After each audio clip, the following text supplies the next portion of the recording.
Hey, good day to you, early teens, and anyone else watching these programs. Again, I'm Pastor Bryan Gallant, and with Pastor Seth Coridan, the two of us are working together to create some videos to bless you during this camp meeting time for the early teen class. So I'm so glad you've tuned in. And I just want to remind you again of a few things before you dive right into the stories and the principles you're going to learn. Remember, you're writing down the phone number, area code 314-244-3810. That's the number that you communicate with us about any prayer needs, any requests, and keep in mind, that's when you're sending us the answers for your different clues. So tonight, or today's program, is going to involve 3 videos at least in addition to this one. Number 1 is a fantastic story about football and integrity. Now I know many of you watching, we've had a blast playing football together, and last time you might remember that I pulled my hamstring, but I could still throw the ball. Well, too bad we're not together this summer because I'm good. A little bit older and slower, but I'm still good. That's okay. But so, you're first going to watch the story Integrity, and here's the clues that you want to be tracking as you do that, okay? 2 things. In that story, I'm going to describe a paragraph that comes from the writings of Ellen White. And so I want to invite you to maybe nag your parents or ask around or use an app and see if you can find the paragraph that I'm alluding to in that story. Powerful paragraph.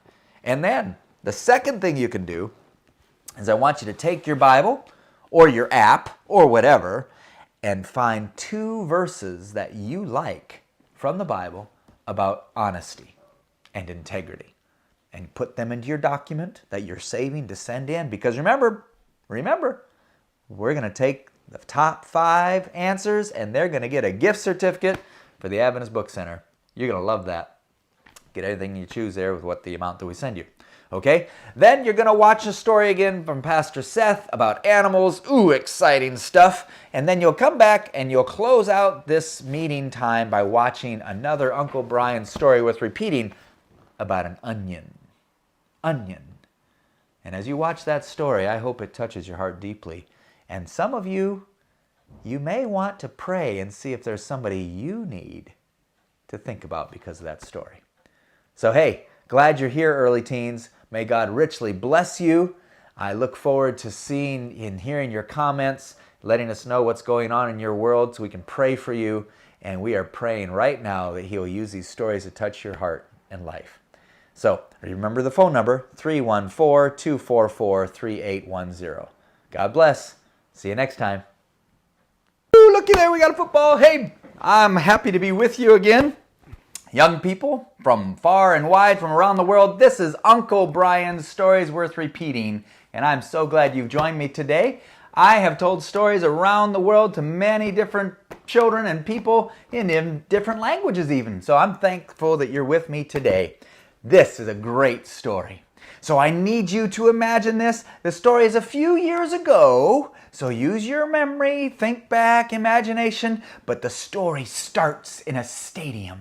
Woo-wee!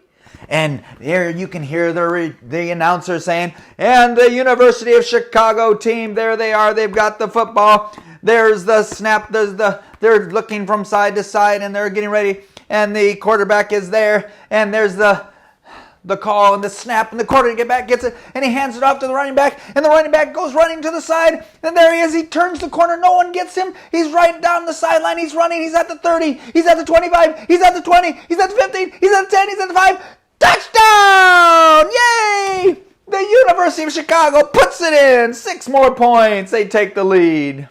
And the crowd just goes wild, you can imagine, and I know some of you watching here, I know you love to play football. You love to sit there with the ball and play catch and throw it back and forth, learn to run and tackle maybe even, unless you're at school because that's not allowed, and all these different things. And I know some of you that I've met before in camp meetings, you love to play, and that's awesome. I love to throw. So here they are, the crowd is going wild. University of Chicago just scored 6 more points, but someone says, oh no. There goes Stags again, being honest. What do they mean? Well, there was the coach. Amos Alonzo Stagg was calling over one of the referees.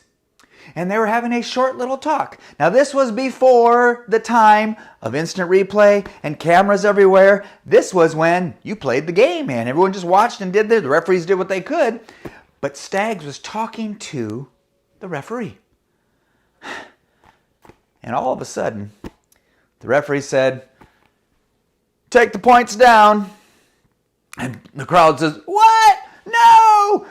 And the answer says, "Coach Stagg says we don't deserve them." And like, what do you mean don't deserve them? Because Coach Stagg had seen that when that running back with the ball turned the corner, outsmarted that defensive guy trying to tackle him, he happened to run down the sideline and his foot just barely went out of bounds. And Coach Stagg saw it. He didn't have to say anything. But honest Stagg would never allow his team to win if they didn't earn it. Whoo-wee!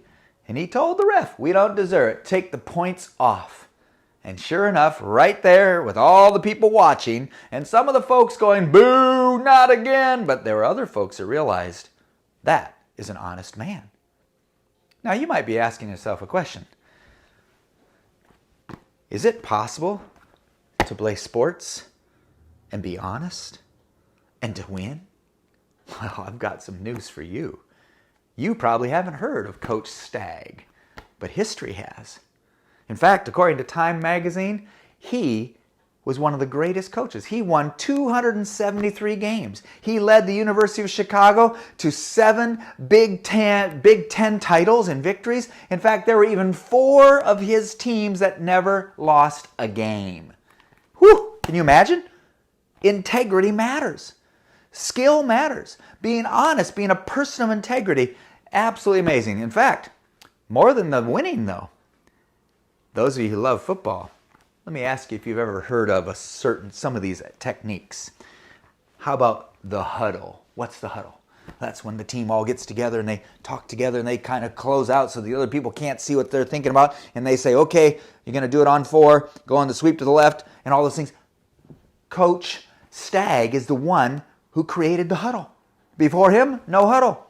Coach Stagg is the one who actually taught them to do a forward pass. Do you believe it?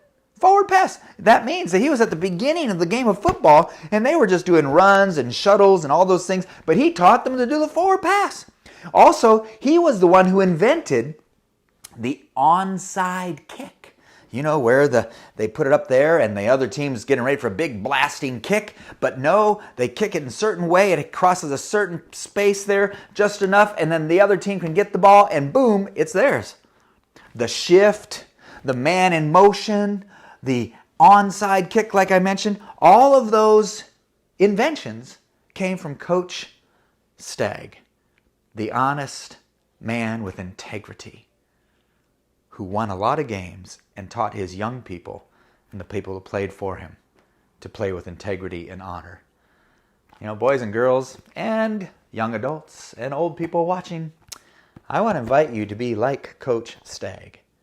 I want you to choose to live your life with integrity and honesty and to be a person of your word that people can trust.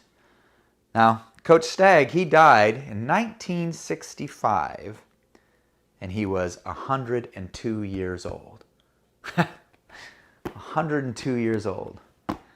That's a long time. So that means he was at the very beginning of some of the American football games. And it's because of his integrity, his genius, his hard work, and his values and his principles that we love football today. Now I imagine sometimes you watch the TV and you see some of the folks, some of our sports people aren't necessarily people of integrity anymore, and that's sad. But boys and girls, young people, you can be. So I hope that you'll choose to be a person like Coach Stagg, where you are willing to stand for the right, though the heavens fall, to be a person of principle. As true to principle as needle is to the pole. There's a quote about that, and maybe you could look that up. It's an amazing quote. So hey, thanks so much for joining. Thanks for joining me, Otong, and the football. I would just throw the ball right at you, but that'd break my camera, so I'm not going to do that. So may you have a wonderful evening. Can't wait to see you next time here on Uncle Bryan's Stories Worth Repeating. Please go to the YouTube channel and subscribe so you never miss a new one. And we're so glad you're here. Blessings. Bye-bye. Hi, boys and girls. I want to share some stories this morning with you and kind of go on an adventure together as we look and learn about one of my favorite animals. This is Daisy. She's a Russian tortoise. I've had her for several years now. She's starting to get fairly large. I expect in a few years she'll be able to produce babies of her own, maybe. So we're going to go on an adventure together this morning. And as we learn about turtles, I'll give you some interesting facts about them, and I'll see some of my own pet turtles and some that I've seen in the wild, and even little hatchlings we're going to look at together. I'm going to give you a couple clues throughout the video. One is going to be their favorite colors. So be listening about that. What kind of favorite colors do they like on their foods? And the other is I will give you a couple Bible verses that will give you hints as to what kind of food we want you to look up. So you'll look up those Bible verses. You'll go out and snap a picture of the color of that particular item. And I want you to text it to me. So that'll be part of our scavenger hunt. So each of these nature nuggets, we're going to give you another hint each time. And if you get all the hints correct, then we'll give the first 10 of you that get them all right, we will let you have a gift certificate at the ABC so you can choose a book of your liking. Are you ready for the adventure this morning? Let's go.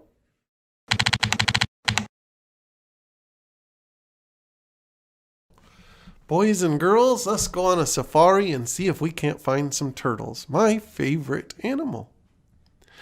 In the morning is probably the best time to go in search of turtles because they're kind of cool from sleeping all night and temperatures haven't warmed up yet. So they'll come out, and if they're around the edge of roads, many times they'll sit at the edge of a road or near a rock or against a rock, absorbing all the nice warm sunshine in the morning. So it's a good time to see them.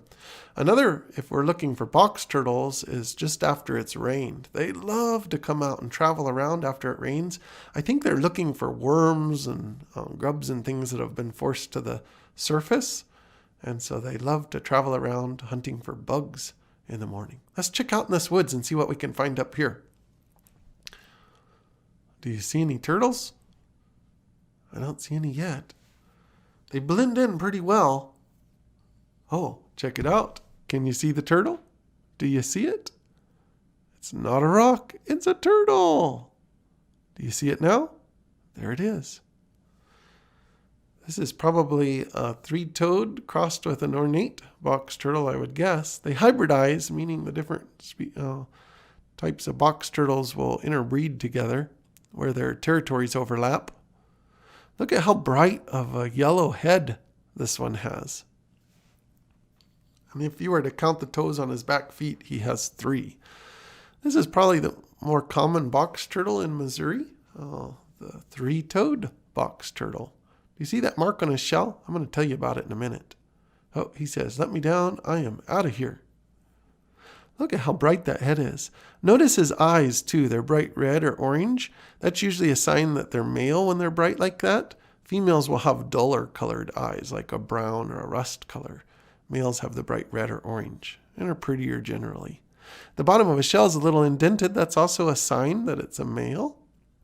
And then the tail. The tails are longer on the males with the hole for the anus just outside the margin or edge of the shell. So long and thick for male box turtles. Now there's what I told you. Their shell, the scoot on top has been damaged and it's missing. So you can see the bone structure of the shell underneath. He'll be fine. He'll live the rest of his life probably that way. They have nerves and blood vessels in their shells, so they can actually feel things in their shells. Sometimes if a shell or something gets broken, you can use plaster Paris or fiberglass resin to repair it so that germs and doesn't break apart, and the bone and shell will grow back, mend back together, just like a bone in our body does. He's headed off. Now, Box turtles don't dig their own burrows, but they will often find little indents in the ground in the leaf litter or under logs and stuff, or they'll spend the night under the bushes. Even in a burrow of another animal, they might take over a little bit for a while. They have a territory, usually fairly small territory, that they will wander around in pursuit of bugs, and it'll have water in their territory. They'll have all kinds of plants. They're omnivores, so they will eat lots of variety of different types of plants. They especially love berries. And here's a hint for our clue I'm going to give you later. Their favorite color of fruits and berries and flowers is yellow, red, and orange. Those three colors, for some reason, are some of their favorites. Let's go back on look, on pursuit of another one. Do you see it? There's a box turtle crossing the road. Yeah. She's probably come out to warm up there sitting in the road and sees us, so she's headed across.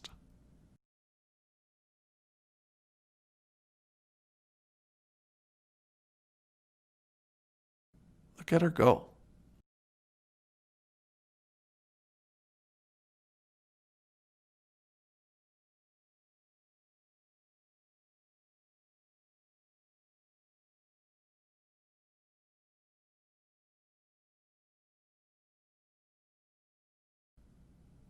The top of the turtle shell is called the carpus, and the bottom is the plastron. Did you notice her tail? It was very short. It's a female. See the short tail? I'll show you the edges here in a moment. Now, what color are the eyes? Do you notice how they're kind of brown and dark colored? That's a sign it's a female. Her shell's pretty, but there's no markings on the top of the shell. Here's the hinge on a box turtle that allows the front of the shell to close and the back of the shell to close. She can seal that so tight that nothing can get her and hurt her. There's that little short stubby tail. Definite sign she's a female, and a flat bottom to her shell. There's those eyes again, dull colored eyes. She's very alert. She says, put me down, I want to run away. Notice on the back of her shell there, turned her around here, you can see the markings where it looks like a dog or some kind of an animal. I have no idea what kind of animal has bitten into her or damaged, scarred her shell.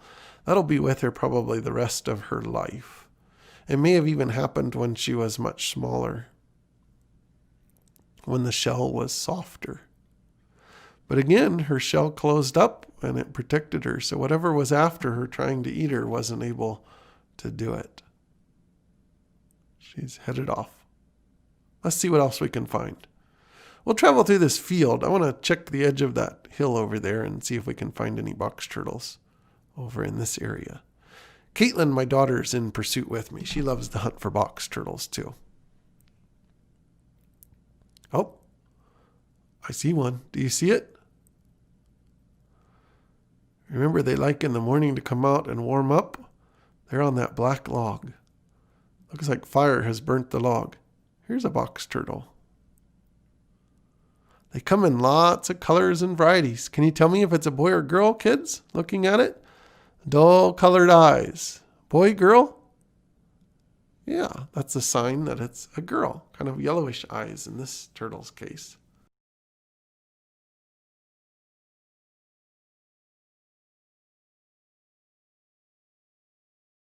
Box turtles love flowers and plants. Bugs. Can you show us a close-up of that, Caitlin? Yeah. She has little dots on the top of her head and bigger dots on the side.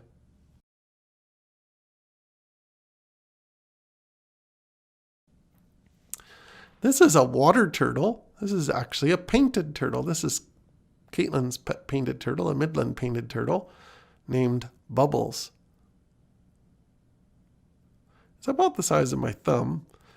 It's a smaller painted turtle, and it will remain small all of its life. They're not a very large turtle, which helps them to be better pets if you're going to have a water turtle. This is probably my favorite type of water turtle to have as a pet turtle, because you can keep it in a smaller aquarium. The red-eared sliders are probably much more common, but they get so large that it's hard to keep them indoors.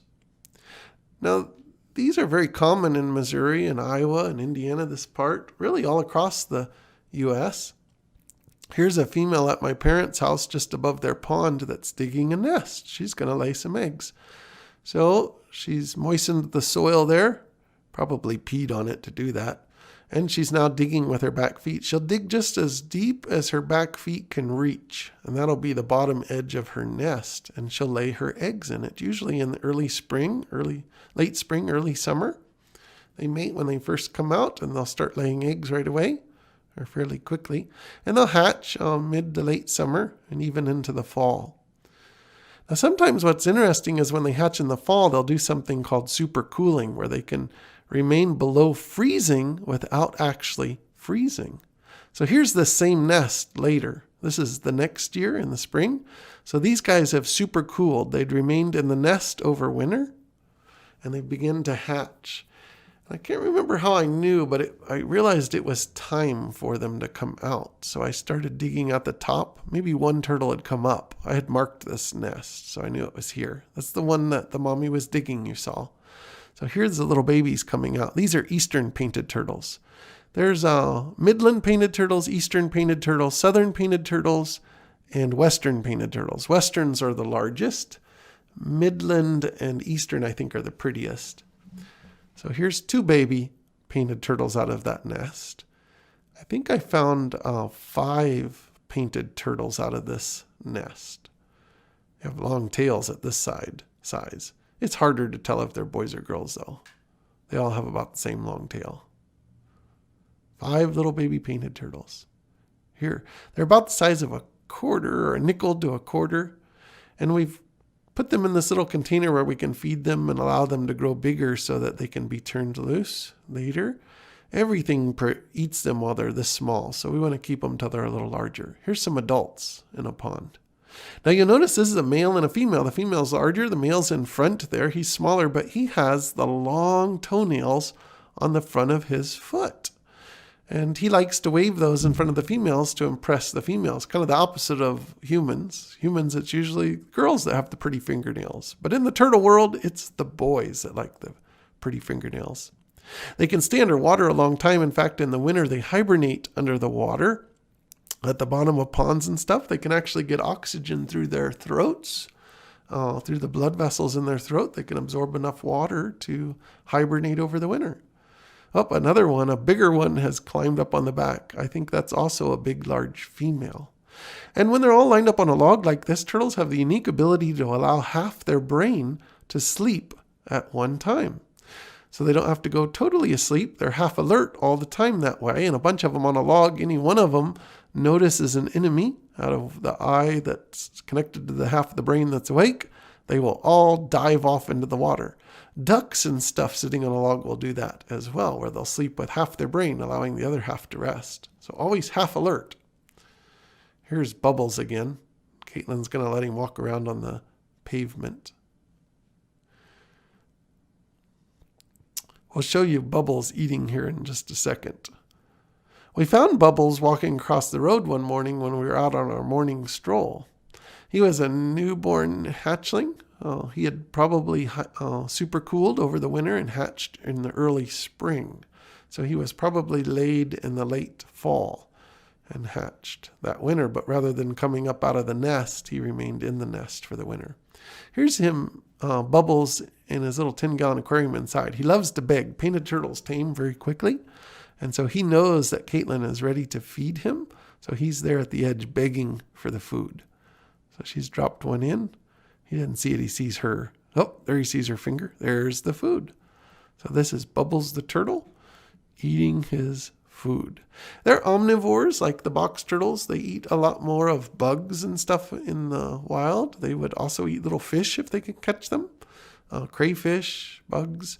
And they like some plant matter as well. Duckweed, things like that grow in the edges of the pond. He doesn't really chew his food much. He just kind of bites off chunks and then swallows it whole. Looks like he's choking that piece down now. He's ready for more. Give me some more, he says. They're very good swimmers. He'll climb out onto that rock there under his light, the sun. He'll spread out his back feet and allow the sun kind of to warm his body up and to kill off all the algae and moss and things that might grow on them. You can usually tell basking turtles by the fact that they're kind of clean. The turtles that live on the bottom and don't sun much will have moss and things growing on their shells and their backs and stuff. Painted turtles like to come out and sun. So you don't typically see anything growing on them. There's a bunch of them in the ditch across the road from where we live here. He's gobbling that down as quick as he can. I want to show you now one of my other favorite turtles, our Russian tortoises. Now, Russian tortoises are neat. They're the first turtle that went to outer space. In the 70s, the Russians sent up Russian turtles. How fitting. They went up with some mealworms and some other insects and things in their experiment. This one here, I think, is my little male Russian tortoise, or female. No, it's a female. Here's another female.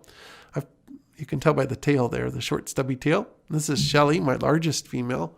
I've had her, I think, for about 15 years, I want to say now. And she was an adult when I got her, so who knows how old she is. They can live a long time. Turtles can outlive a human pretty easily. Box turtles have been known to live almost 200 years. I think the oldest box turtle that we know of was found in Pennsylvania, and it was like 180 or 90 years. So here's Shelley at the other end of the log. Oh, get her in focus. There you can see her. She says, "What are you doing? I'm out of here." Back up, back up. They love to eat weeds. So here's your hint. I told you what color they tend to like. So I want you to look up Matthew 13:25 and Psalms 103 verse 15. And then text us a picture of whatever that clue there is. I think you'll figure it out. It's one of the turtle's favorite foods. Shelley's getting out of here, she says. Well, let me out of here. There she goes.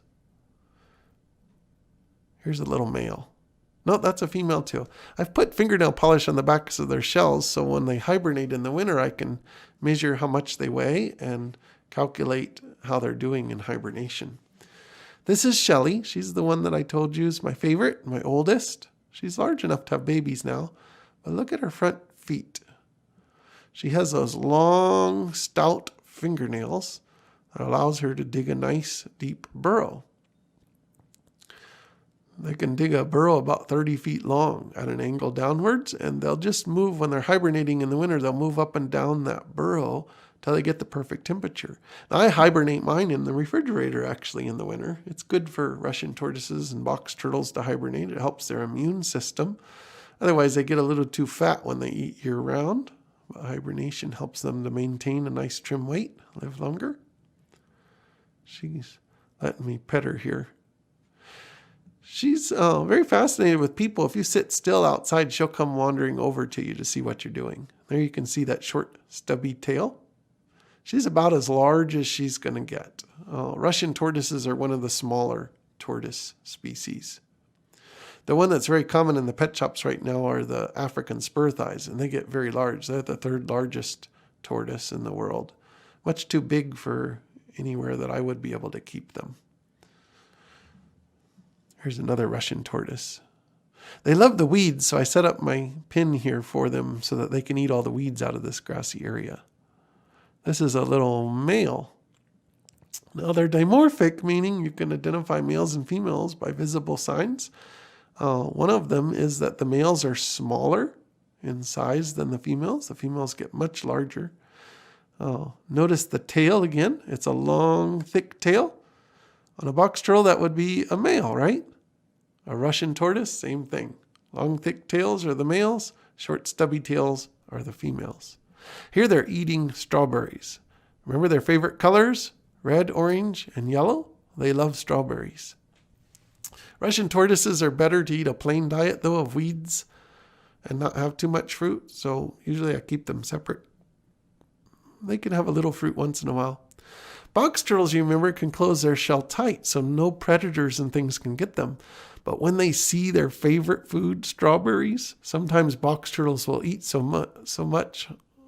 many strawberries that they will gorge themselves and they won't be able to close up their shell very tight until they've digested some of those strawberries, which means they become vulnerable for predators. I guess it's best not to overeat, huh? They love strawberries.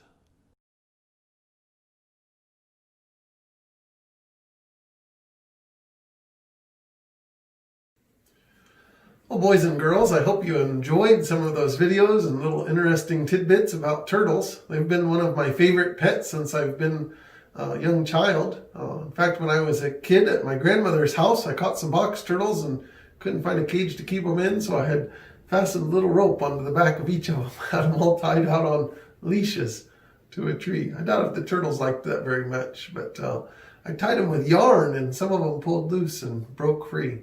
So I've just been fascinated with them ever since I was young, probably my favorite pet. I think one of the reasons why I've loved turtles so much is they always look happy. They always look peaceful. And I think that's because they know that God cares for them and looks out for them. And so I want to share a story here in a moment of how God not only cares for turtles, but how he looks out for us and cares for us as well. Sometimes the two together.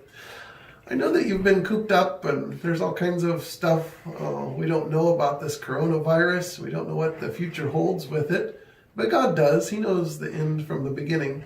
So I love the verse found in Isaiah 41:10. It says, "Fear not, for I am with you. Be not dismayed, for I am your God. Yes, I will help you. I will uphold you with my righteous right hand." So I think we can take comfort in that. I want to finish by sharing two stories with you. They're kind of similar. One happened in the 70s, and I think the other one happened a little before that. It was the story of a woman who was rescued. Her ship went down. There were about 200 and some people that were shipwrecked in the water, and they were grabbing on to whatever objects they could find to keep them afloat.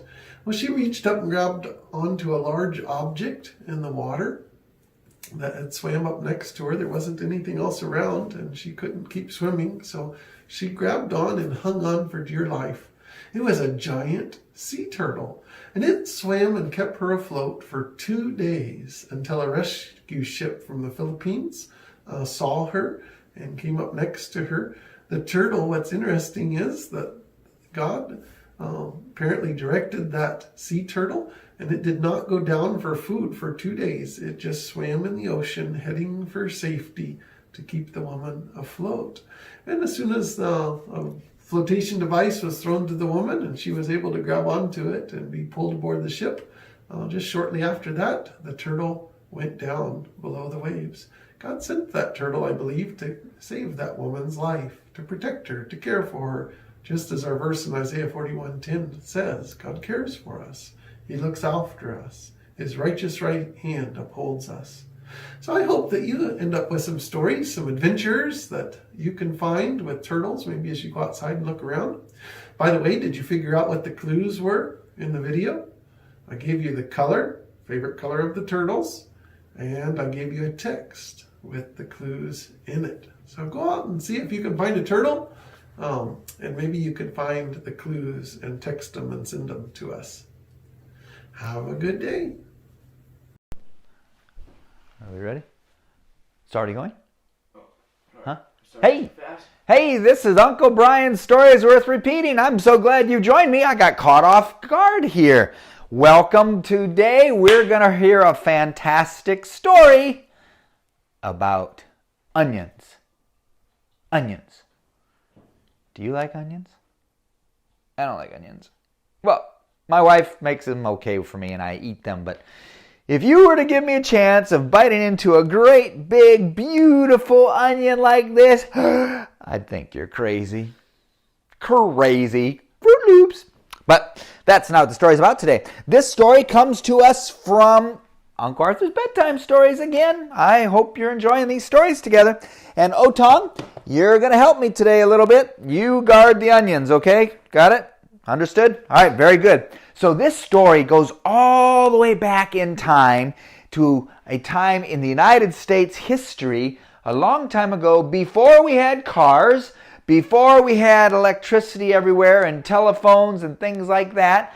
You had circuit riding preachers. These were people who would get on a horse and they go from town to town, and they would be doing the baptisms and the communion and the preaching, and they would help care for many families all over the place. And their territory would stretch for long distances. So you can imagine. This story is about one pastor by the name of Pastor Matthews. And he rode a horse. You can see the picture here of him on a horse right there. Yeah, you see the picture of the horsey? He would be riding on the horse for days. He would travel hundreds of miles that's right, my cameraman is using a particular site. Yeah, that's right, he'd be sore and he'd be on his horse going from place to place. And sometimes he would be gone from his home for 2 months.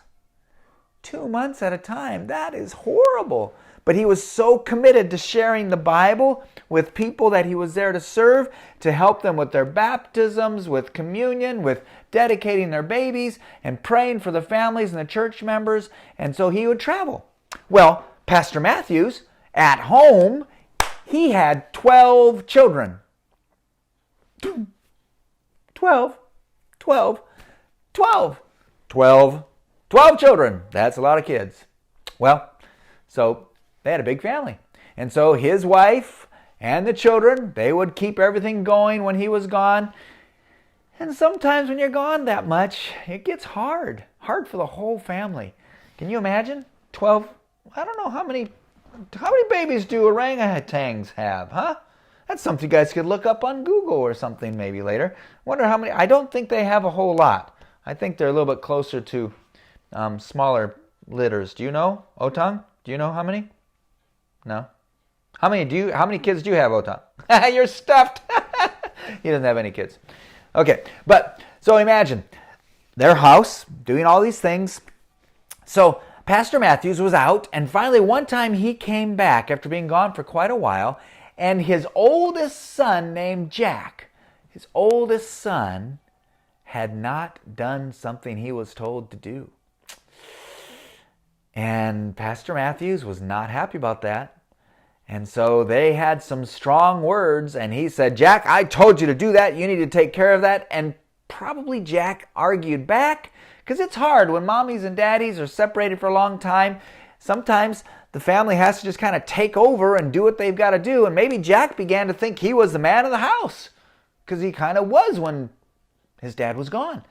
But when his dad came back and said, I expect you to do that, and Jack did not submit himself to his father. He kind of argued and pushed back and was disrespectful, and there was some disrespectful words said, and probably before it was over, Jack probably got a spanking. Ow! Ouch! Spanking. And Jack did not like that spanking, and he said to his sister, who was about the same age, he says, I am leaving this place. I am sick and tired of being here with Dad and him doing all these things and going and then coming back. And he says, I'm out of here. She said, no. Elsie is her name. She says, no, Jack, don't go. Don't go. I wish I could go, but no, don't go. He says, I'm going. There's nothing you can do to stop me. I am taking my stuff. Don't tell anyone. I'm leaving tonight. And sure enough, it was sad. But the next morning, the family woke up. And Mom was making breakfast, and she said, everyone come down and eat. And all of a sudden they realized there were only 11 children. No more Jack. During the night, Jack had taken a few things and he had disappeared, and no one knew where he was.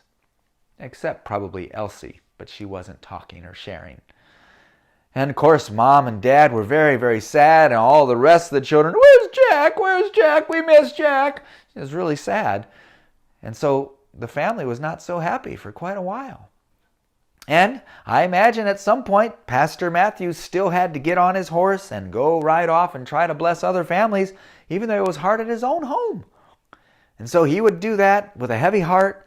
And when he finally came back, still no Jack. And while he was gone, Elsie was getting more and more angry. Angry with her parents, angry because Jack was gone, angry because she was there still, and she'd lost her smile. no more happiness. And every time people would ask her to do something, she would not hardly say anything, never be smiling. And in her mind, Elsie was thinking, as soon as I can, I'm leaving too. My parents, what they did to Jack, what they're doing to me. And sometimes teenagers can get certain things in their heads that aren't always true. But they feel it, and boy, those feelings are strong. And so they just kind of boil, and Elsie was boiling. And sure enough, one day, Mom was cooking, and she said, Elsie, Elsie. And Elsie came around the corner. She said, Elsie, no one else is here to help me. Can you please go to the barn and climb up to where we keep the onions, and please bring me a couple of onions, maybe even half a dozen. Thank you. No, Elsie didn't say anything. She didn't say yes, ma'am, or yes, mom, or nothing. She just kind of went there. No one else was there to help. And so she went out of the house, shut the door, and went walking towards the barn. And as she got to the barn, she went on in, and she climbed up the ladder, up to the second layer where they usually would keep things stored. And she went and she grabbed some onions. Otong, I'm taking your onions, okay? So I only brought 2 onions. But she grabbed about 6 onions, and just as she's getting ready to go back down the steps, she heard a sound. It was someone else. The door opened to the barn. There were some heavier footfalls, and then someone was coming up the steps to where she was. And she didn't want to see anybody right now. She didn't want to talk to anybody. And so she looked very quickly, and she saw there was a door that was up against the wall so that she could hide. And so she crouched down behind the door as close as she could, and so that no one could see her, and she was able to hide there behind the door. And while she's hiding behind the door, she looks out as close as she could, and she sees it's her dad. Her dad! And her face almost made a grumbly face. I mean, I don't want to talk to my dad at all. And she was still angry at him because of what had happened with Jack, and Jack was gone. And so she's sitting there just seething anger, teenage anger, and all these things. Oh. And then she saw something strange. She didn't know what was happening. She thought maybe her dad would talk to her, but he didn't talk to her. He didn't see her. All of a sudden, she heard this big sound. And it was the sound of his 2 knees hitting the ground. And then she saw she had his Bible. And while she was there, hiding behind the door with her onions, she heard her father begin to pray. I'm going to put the onions over here. Because her father began to hold the Bible and on his knees to cry out to God and say, oh God, please help us. Please help our family. And he went on to confess. He has said, oh God, please forgive me. I was angry that night with Jack. I've driven him away. I don't know where he is. Please forgive me. Please let him know that I still love him. Oh, and her father poured out his heart for Jack, and then prayed for Elsie. Oh, Father, I've noticed that Elsie's heart is turning cold and hard. Please help her know how much we love and care for her. And then he went to pray for all of his other children. And finally, as he's praying, pouring his heart out before God, he's an honest man. He made mistakes. We all make mistakes. But he was an honest man, and he's pouring his heart out to God. Finally, Elsie could not hold it back anymore. She heard all the prayers, and her heart began to melt and open up, and she was starting to cry. And finally, she came bursting out from behind the door and says, "Oh, Daddy, Daddy!" And she hugged him. She said, "I'm so sorry. I didn't realize that you loved Jack and me and all the children so much. Oh, I love you, Daddy." And right there, they had this incredible reunited time because of the onions. Now, back at the house, Mother is wondering, where did my daughter go? Where are the onions? I need them right now. But before she yelled, she looked out the back of the door and she saw her husband and Elsie walking arm in arm down the pathway to the house. And their hearts were rejoicing. And immediately the mother realized what had happened, and she was so grateful. She didn't mind if she had to wait a little bit longer for the onions. So you can hold them again here Otong. But you know what else happened that night? Maybe because of the prayers of the father, or maybe because Elsie, who knew where Jack was, I don't know. But Jack came home that night. And the story goes on to say that years later, as their family continued to grow and as their lives grew and changed and matured, Jack became a minister like his dad, and Elsie married a minister. So their father and their mother raised them up in the truth, and they remained. So boys and girls, I hope the next time you see an onion, don't bite it, unless you really like to. I've been told that there are some really sweet onions over here. I think they're called the Washington Sweets or something like that. Walla Walla sweet onions. Or I've been told that, and people that like them, they can eat them just like an apple. I think they're crazy. But maybe people like that. But the next time you see an onion, I want you to remember the story of Jack and Elsie and their dad. And more than that, boys and girls, if there's somebody that you need to apologize to, or if there's something that's happened, every time you see an onion, and maybe your mom or your dad, or maybe you're cutting the onions and you're starting to cry because the onion juice is getting in your eyes and you're crying, they say you can chew gum and that fixes that. But, sorry, that's an Uncle Bryan tip, they say. But when those tears are coming and when you see those onions, I want you to think about if there's anyone that you need to forgive or anyone that needs to know that you've forgiven them, and to rebuild relationships. We don't want to have our families all split up and torn away. So may God bless you guys. Thank you so much for being here. And maybe I should juggle these maybe another time with something other than onions in case I drop one. God bless you. We'll see you next time. Bye-bye.